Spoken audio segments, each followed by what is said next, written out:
ก่อนคือจะเห็นนี่คือลูกเห็นนี่พระกับวินนี่โดย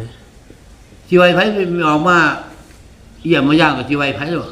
ว่าแต่เฉพาะผู้เดียวบ่เป็นแนวมันตัวนี้ประธานบาดอกตัวเป็นผนอกผนังประธานบาว่าจะคอยขยายไปดูนี่พอใหญ่ตัวจุดประสงค์ตัวนี้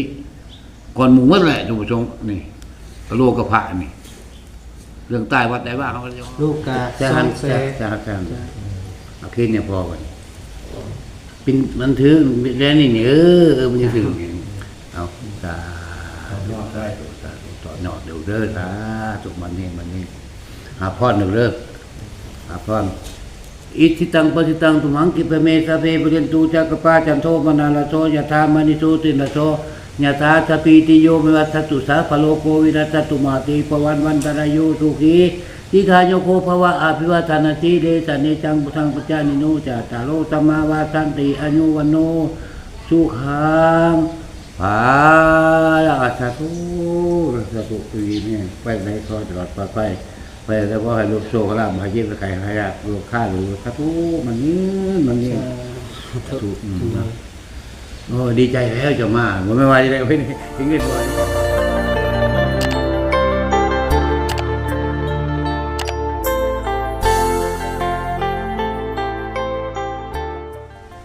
ครับทักทายสบายดีและสวัสดีเด้อพ่อแม่พี่น้อง FC เบิร์ดสุขูสู่คนทางพังไทยพังลาวและต่างประเทศนำเด้อเนาะก็ยินดีต้อนรับเข้าสู่ช่องของเบาแก้วชาแนลคือเก่าเนาะพี่น้องเนาะมื้อนี้ก็เบาแก้วก็เดินทางมาทางบ้านพอสร้างพี่น้องเนาะก็มีอีกความสนใจเนาะพ่อแม่พี่น้องก็ได้กาทางผู้สร้างเพิ่นโทรมาบอกเบาแก้วว่าอยากมาเบิ่งทางวัดเนาะพี่น้องเอ้ยกาทางพระอาจารย์เพิ่นอยากขอความช่วยเหลือทาง FC เนาะพ่อแม่พี่น้องเอ้ยก็ได้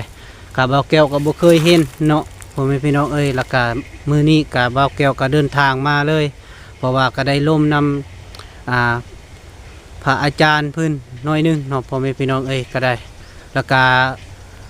มาพบมาพอกับพอสร้างคือเก่าพ่อแม่พี่น้องเอ้ยก็ได้ก็ให้พอสร้างเพิ่นพาไปพ่อแม่พี่น้องเอ้ยก็ได้เนาะโอเคเนาะพ่อแม่พี่น้องเอ้ยไปเจอกันอยู่พุ่นเนาะแล้วก็ทางพอสร้างเพิ่นก็สิให้เพิ่นพาไปให้ฮอดได้ถึงเนาะพ่อแม่พี่น้องเอ้ยก็ได้สบายดีพ่อโดยทั้งพ่อให้ลูกมานี่กะเพิ่นอยากขอความช่วยเหลือแบบใดพ่อโอ้จุดทักเป็นหนึ่งมาเลยเป็นอันนั้นเป็นวัดเนาะที่ว่าครูบาเพิ่นมาแล้วก็อันนั้นคันสิว่าเป็นวัดก็มันบ่แล้วหันนะหนึ่งมาก็เป็นเรื่องกะโล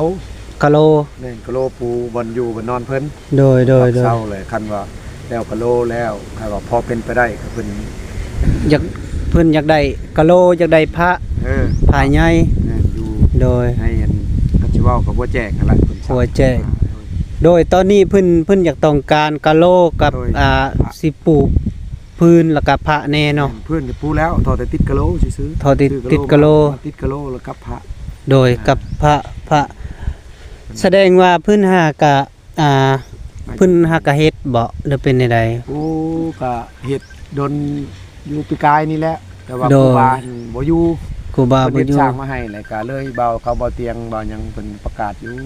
ช่วงนึงว่าอันนั้นถ้าไปเขาก็จะขึ้นมานี่เลยโดยทั้งทางบ่เตียงเพิ่นยังก็ได้ประกาศอยู่บ่เพิ่นก็เพิ่นก็เว้าว่าวัดครูอนันนาอยู่ดงมักยางครูบ่มีครูบาอยู่เพิ่นว่าสร้างแล้วเลยบ่มีครูบาแล้วแค่นั้นแล้วก็สิเบิ่งน้ำเพชรน้ำลายบ่หรือว่าแนวใดเพิ่นก็มาขออยู่มาอยู่เองเพิ่นหั่นนะเจ้าใจอยู่มาได้เพิ่นจากช้างเพิ่นว่าพอเป็นไปได้ก็แผ่พายายกว้างนี่แหละ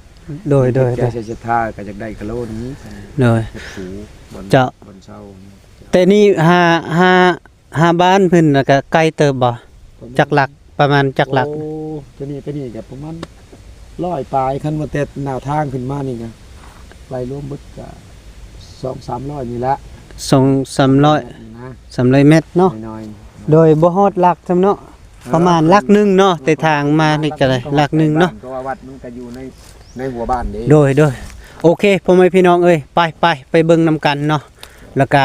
เจอกันอยู่ที่วัดเพิ่นเนาะพ่อแม่พี่น้องเอ้ยก็ร่วมกันนำเพิ่นเห็นใดๆก็เพิ่นขอความสิเหลือว่าซั่นก็ได้เนาะโอเคเนาะพ่อเนาะเดินทางไป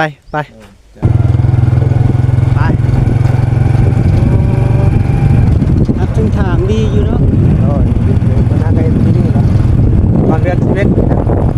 ก็เฮ็ด11นี่บ่ โอ้ยแดงตอนเดือน11เก่าก็ยากกันแล้ว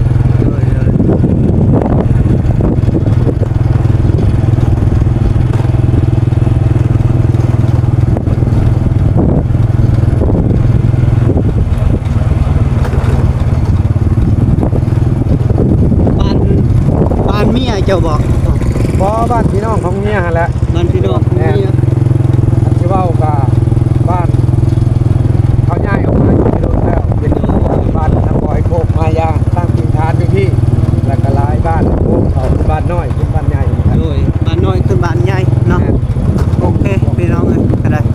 ฮอดบ้านฮอด2พอแล้วพี่น้องเอ้ยก็ได้สิฮอดบ้าน ซึ่งลักษณะเรือน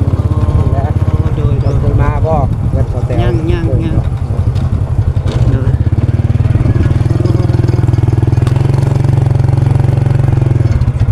เอาผมเป็นพี่น้องเอ้ยตอนนี้ก็ฮอดวัดแล้วผมเป็นพี่น้องเอ้ยก็ได้เนาะ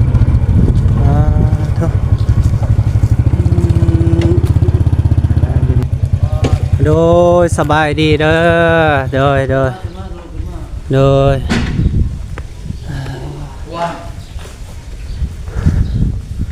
โอ้ แล้ววัดพรเขตทุกอย่างปากมอง โดยอืมสบายดีเด้อพอเด้อ จะได้พรกับเขา เนาะ หนาวแน่กว่ามัน หนาวบ่ หนาวคือกันเพิ่นกำลัง จุ่ ล ม ง พา ปลา จุ่ม เพิ่ แท้ น เด้อ เลยก็ เขา ได้ เรียกว่าข้ามจุ่มแท้เอา โดยบ่เป็นเอาก็ได้ พอว่าโทรหาจะพอว่าแล้วก็3 โมง15เจ้าตัว แม่นแล้วโดย เจริญ เล่น นี่แหละเห็นหน้าเห็นตาโอ้ยข่อยมีแฮง โดย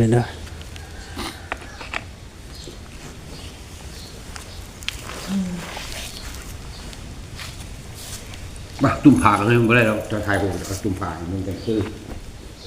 มาเอาหัวอาจารย์เบิด ตัวนี้เนาะเพิ่นอยากได้เนาะโดยอ๋อ นี่กับช่างเครื่องนี้ กะสันถึงนี่เนาะ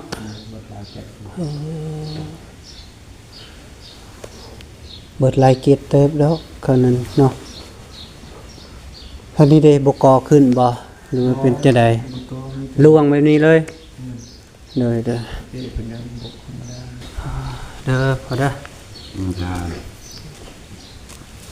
าธุ เด้ออันนี้กะลูกกะสื่อเบาแก้วเด้อ เมาแก้ว เจ้า2 YouTube กับเบาแก้วชาแนลมาสั่นก็ได้ทีมงานของเบาเตียงกะเบาลี่แน่หลักๆกะได้ไปน้ำเบาลี่หลายนะ เจ้า ขี่รถน้ำเพิ่นตลอดนะ อืม เจ้า แต่ว่ามื้อนี้ก็มีโอกาสทางพ่อเพิ่นก็ได้ล่มโทรศัพท์แล้วก็ได้ล่มนำ พระอาจารย์เนาะพ่อแม่พี่น้องก็เบาแก้วก็มาฮอดจอดถึงแล้วก็ได้มาฮอดวัดเพิ่นแล้วพี่น้องเนาะก็ได้ เอาบอกไปเลย โดยกาตอนนี้อีพ่ออันน่ะสิ่งที่ยังติขาดเกินของเจ้าอยากขอความสิเหลือทาง FC เพิ่น เนี่ยพอเนี่ยขาดเกินหยัง เจ้า เนี่ยพอเนาะ ให้เนี่ยพอว่าเลยว่าจะว่าคนแล้วบ่ เว้าเลยก็ได้ เดี๋ยวนี้เนี่ยพอเด้อขอมาตรการทางที่ทางหลายเนาะมาหาเนี่ยพอนี้เนี่ยพอก็ต้องการหลายอันอยู่ที่บอกท่านเพียงพอเนาะอันหนึงมาอันคอที่หนึงแท้มันได้กะโลปูนี้มันเลยนี่กะโลนี่ ก็โลเนาะ โลปูนี้ว่าส่วนใหญ่คนได้บ่ว่าส่วนน้อยมันว่าหลายมันยาว เจ้า อันที่ชอบมากนี่เฉพาะนี่เฮามีวัดแต่บ่มีพระ มีวัดแต่บ่มีพระ บ่มีพระบ่มีครูบาบ่แม่นบ่มีพระ กูว่ามีแล้วคือเฉพาะนี่ เจ้า ใหญ่พระช่ององค์เลยนี่ จังได๋ พระใหญ่ดิ เจ้า อืมก็เท่านั้นการว่าเริ่มต้นตัวนี้โตอันอื่นบ่ได้เว้าเพราะว่าอยากได้มันเป็นผลประโยชน์ก่อน เจ้า พอนะเด้อ ครับ พอขอแผ่กุศลนำของนอโจมทั้งหมดนั่นแหละซอยกันที่พอก็มาอยู่นี่แล้วก็เพิ่นบ้านเมืองเพิ่นเป็นมนต์ออกมาบ่มีครูบาอยู่มาก็ยังก็บ่มียังก็บ่มีดอกพื้นดอกไผนี่ยังบ่ทันมีก็ว่าหาใช้บ่ยุ่งบ่ยากอยู่นี่ก็ดี บ่ ก็ยาดอกทำนี่ก็พอใช้ได้อยู่ดอกแต่ว่าต้นตอนนี่จะได้แบบนี้แหละหนึ่งมันได้ปุ๊กะโหลปู กะโหลปูเนาะ ที่สองมันว่านี่ให้เพิ่นพระให้เพิ่นซอยพระหันพระบ่มีครูบาบ่มีพระไหวที่คำขึ้นแต่ว่าพระที่เราเข้าพรรษานี่บ่มีพระสิไหวอยู่ไสบ้านนี่ให้ออกคิดคำนี้นะไอ้พ่อโมอันเรียกบ่น้ำที่นะลูกเต้าอะไรมาซอย เจ้า ให้มันทันกันท่าใจเลยว่าอันนี้ก็6-7 เดือนพุ่นมันทันเข้าพรรษานี่นะนั่น6 เดือนนี่ ยัง6 เดือนเนาะ เข้าพรรษา6 เดือนนี่เดือน2เลยเดือน3เลยยัง5 เดือน 6 เดือนนี่ได้ เจ้า ต้นต่อตัวนี้นะกับปุกกะโลนี้แต่ตัวอื่นบ่ทันได้เว้าอันตัวนอกกายเป็นตายบ่เว้าซะมันยังไกล เจ้า มาสลานเนี่ยให้มันแล้วสลานหันนี่พอเด้อ โดย นี่พอเว้าให้นายฟัง โดย แล้วขอคอมเมนต์นำให้พอเนี่ยพอก็เว้านั้นให้ฟัง เจ้า สาธุให้โอโบโมทนาดูเด้อให้มีคุณมุมมีคุณทุกอย่างทุกประการเนี่ยไปไหนก็ให้มีความปลอดภัยกับนี่พอเคลียร์ห้องในนั้นเบื้องต้นก่อนคือจะเห็นนี่คือลูกเห็นนี่พระกับบ่มีนี่ โดย ชีวไผไม่ออกมาเยี่ยมมาย่างกับชีวไผหรอกว่าแต่เฉพาะผู้เดียวบ่แม่นแนวมัน โดย ตัวนี้บ่ทันได้ว่าดอกตัวเป็นผนอกผนักบ่ทันว่าว่าจะขอขยายไปดูนี่พอใหญ่ตัวจุดประสงค์ตัวนี้ก่อนหมู่หมดแหละจุดประสงค์นี่กะโลกกะพระนี่เรื่องใต้วัดใดว่าเขาจะมากันอิงตามพอต้นญาโยมนั่นแหล้ว เจ้า พวกเอเจทั้งหลายช่วยกัน เห็นบ่ฮู้อยู่บ่เห็นอยู่บ่ เห็นอยู่ แน่แยกอยู่เนาะ โดย อันนี้ก็เจ้าชื่อแก้วเนาะ แม่น อันนี้ก็เฉพาะแก้วอันนี่ อย่าพอแก้ว เฉพาะแก้วได้นี่ เจ้า แล้วไปในเพราะว่าบ่ผิดหยังดีได้ดีซำนี่นะ ได้บ่ผิดดอก อย่าว่าลูกเรามันว่าผิดพลาดก็มีอย่างนี้พ่อก็บ่เว้าแล้วก็คิดว่าอย่าให้มันถึงแก่หมดทุกคนนั่นแหละนี่พ่อนี่แพ้น้ำ FC ทลายน่ะ FC น่ะซอยให้ซอยวัดว่าละก็เรียกได้เห็นนี่ยังก็โตนอยู่ยังก็บ่จะมีนี่อันนี้ก็พระเจ้าต้องมาซอยนี่ก็ดี โดย แน่ อันนี้ก็สร้างขึ้นอีกจักปีแหละ เนาะถามเพิ่นนี่ 4 ปี 4 ปี ละบ่ วิทย์เบื้องต้นก็เสาตั้งเสาก็แพ้กระจุกกระใจคือครูบาเพิ่นว่าได้ผู้ละต้นผู้ละ500 อืม ก็บุญเดือน3เพิ่นเฮ็ดประเพณีเพิ่นกระท่อนฮูกอันนั้นซื้อเสาแล้วนะเขาเจ้าที่คานดินเขา อืม ปูโค้งทึงโค้งคานนี่เป็นชุมคนน้อย อืม มันก็หาแพ แพ้นะ เทอะไรแล้วเรียบร้อยอันนี้ก็มีผู้ใหญ่ใจดีเพิ่นใน FC เพิ่นมาช่วย สิบ่มาซอย เบื้องกับมุง กระเบื้องมุ้ง กับ เนาะ ไม้นั้น อืม แต่ว่าค่าศพค่าสร้างก็เป็นทางไทยบ้านบ่เรื่องไหนตอนช่วงนั้นสิค่อยก็ไปช่วยโรงเรียนเขาเจ้า เพราะว่ามันก็ลำบาก เจ้า บ้านเก่ามันเรียนก็ฝากให้ทุกคนบ้านเมืองบริหารขั้นตอนนี้ก็ว่าดีใจอยู่หลังจากสร้างขึ้นมาระยะหนึ่งแล้วก็แบบว่าครูบาอาจารย์ทุกคนว่าอยู่หรือว่าเฮ็ดแล้วไปก่อนบ่หรือว่าใดๆก็ได้ต้องท่านได้เข้าใจปัญหาแต่ว่าธรรมดาก็เจอ คือพอมาอยู่แล้วก็4-5มื้อนี่ได้ 4-5 มาวัดนี่นะมาวัดนี่มาอยู่วัดนี่1คำนี่ที่พ่อมาอันนี้ก็4คำ5คำนึง โดย 4-5มื้อนึงได้ โดย เดี๋ยวพอโอ้ยดีใจเลยเห็นว่าใช่ป่ะเบิ่งยังก็บ่มียังมีพี่เพิ่นว่าบอกลูกต่อมีหัวไปที่มาโอ้ยดีใจเลยว่ะ เพราะเขามาต่อไพ่เพิ่นนี่แหละ เบิ่งมาต่อไผของยายนะ โดย อันนี้ก็คิดว่าสิโทรหาเพราะว่าเพิ่นนี่มีอันน่ะเพิ่นรับงานใหม่เด้งานใหม่ก็เลยโทรหาเรา อืม ว่านัดกันว่าสิออกจากโมงจะโมงหั่นน่ะไปนะไปงานใหม่ก็ไปช่วยเหลือทางน้องๆเพิ่นนั่นแหละน้องอึ้งน้องตันเฮ็ดเทือนให้เพิ่นหั่นน่ะ เออ แล้วก็นัดทางพ่อ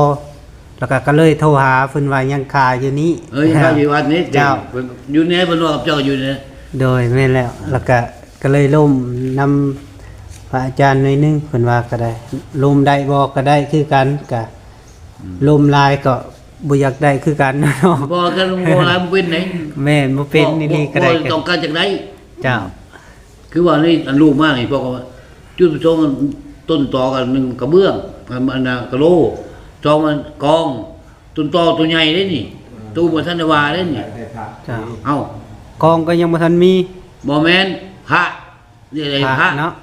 ก็มีมือโป่งก็มีมือแล้วมีครบหมดแล้วอย่าได้พระนี่ อยากได้พระสององค์ ช่องค์พระใหญ่น่ะพระ พระใหญ่ ตั้งกันนะ เจ้า นัดกลางก็บ่ใหญ่ก็ได้ก็รอเป็นหูพระตั้งโต๊ะตั้งนี่ พอได้ไหวเนาะ บริวารเอาแม่ออกต้นที่เราเข้าประตูประสาทไปไว้ใช้บัตรนี่พอจะไว้ไผเลยบริวารพระบ่มีพระมีเจ้า โดย ต้นนี้ให้เอาใจใส่ชุดตัวนี้ โดย อันนี้ครับก็เดือน2เดือน3นี่ที่หาเดือนก็พระบ่โดนดอกสมมุติรอพระอันก็ต้นต่อจะเรื่องนี้จะให้ฮุบใส่ผ้าแน่ก่อนมันสิเข้าประสาทเฮาอยู่ผู้เดียวกันตน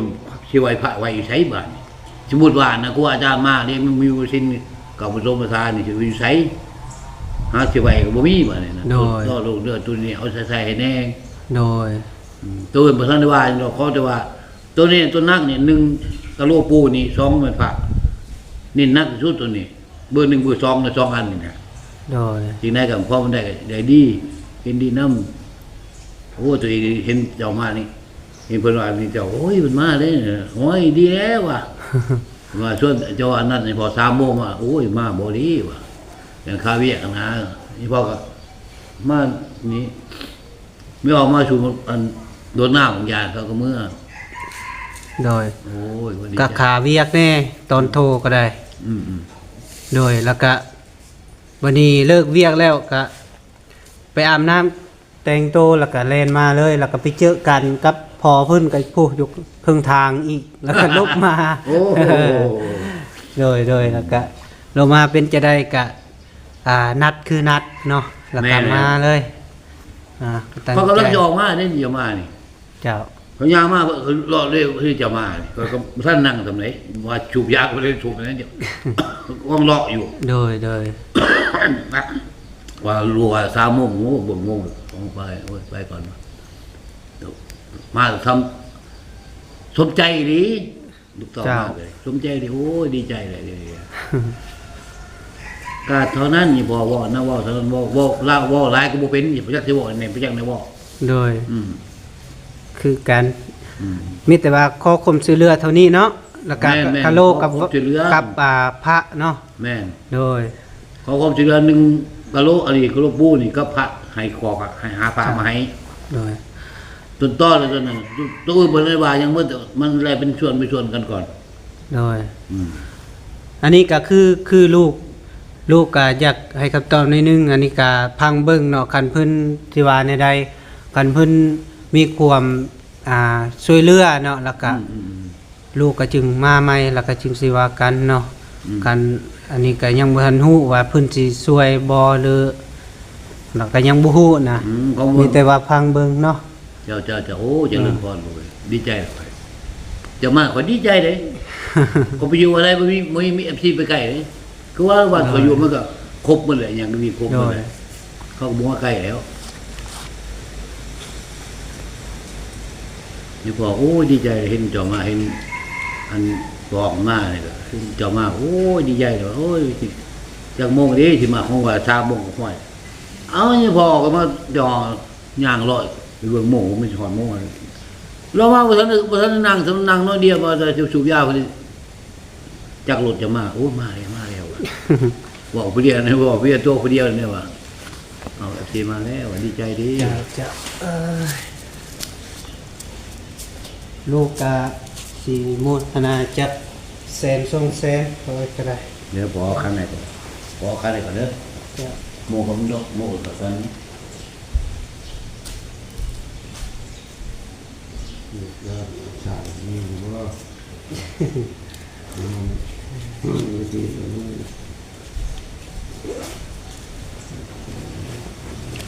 ยดีใจลูกพอดีใจนำเลย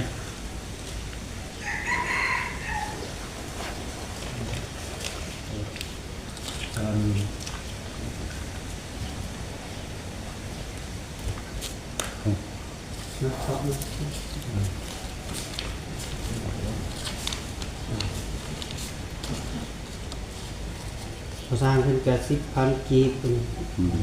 ลูกกับ จะหัน 2แส จะ น เอาคืนเนี่ยพอก่อนเป็นมันถือแล้วนี่มันจะถือเอาสา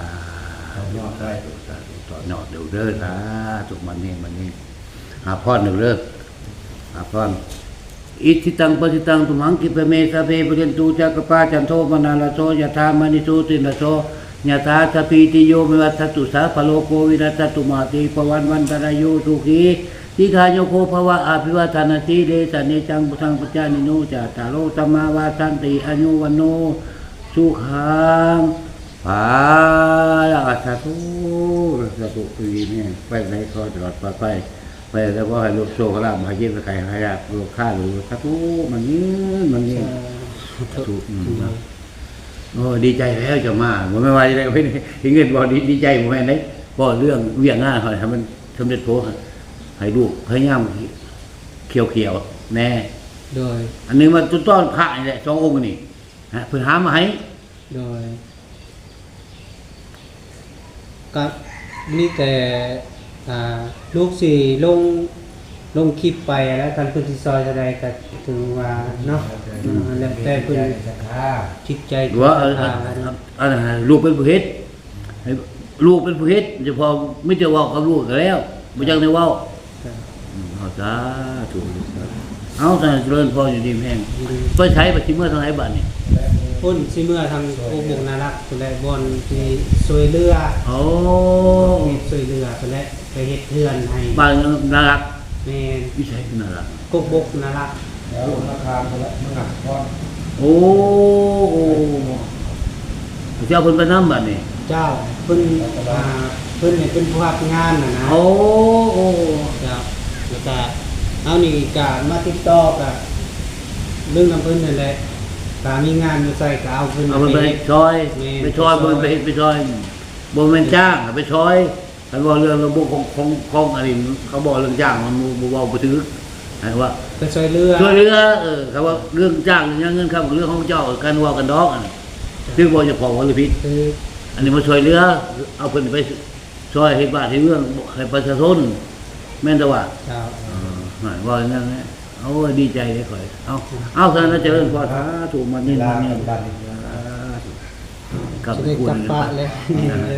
สาธุให้เกี่ยวมาเด้อพญาเกี่ยวมาในบริณน้ำแน่บ่มีหยังบริณน้ำแน่มันจะเห็นหน้าเห็นตาเอาสาธุสาธุ โอ้ยเอาเนาะพ่อแม่พี่น้องเนาะตอนนี้กาเบาแก้วก็สิได้กลับแล้วก็โตเดินทางมาสั่นพี่น้องเนาะก็มากับพ่อสร้างมาสั่นแล้วก็อันนี้กาเบาแก้วก็ขอความช่วยเหลือจาก FC เฮาเนาะพี่น้องเนาะก็เพิ่นก็อยากต้องการอยากได้พระ2องค์แล้วก็กะโหลแน่เพิ่นอยากติดจากปูเนาะพ่อแม่พี่น้องเอ้ยก็ได้แล้วก็คือเห็นนะเนาะทางเบาแก้วก็สิได้กลับแล้วพ่อแม่พี่น้องเอ้ยแล้วก็ขอความช่วยเหลืออันนี้ทางเบาแก้วก็ขอบขอบใจทาง FC ผู้รับเบิ่งรับชมก็เลื่อนผ่านเบิ่งแล้วก็จะขอความช่วยเหลือว่าซั่นเนาะพี่น้องเนาะทางเบาแก้วก็ขออยู่ดีมีแฮงสุขภาพเข้มแข็งเด้ออย่าเจ็บอย่าจนเด้อพ่อแม่พี่น้องเอ้ยก็ได้เบาแก้ววันนี้ก็เบาแก้วก็ขอขอบใจหลายๆเด้อพ่อแม่พี่น้อง FC ไปบ๊ายบายพี่น้องเอ้ยก็ได้เว้าหลายก็ยังย่านบ่ถึกบ่ตองแล้วพ่อแม่พี่น้องก็ได้เนาะ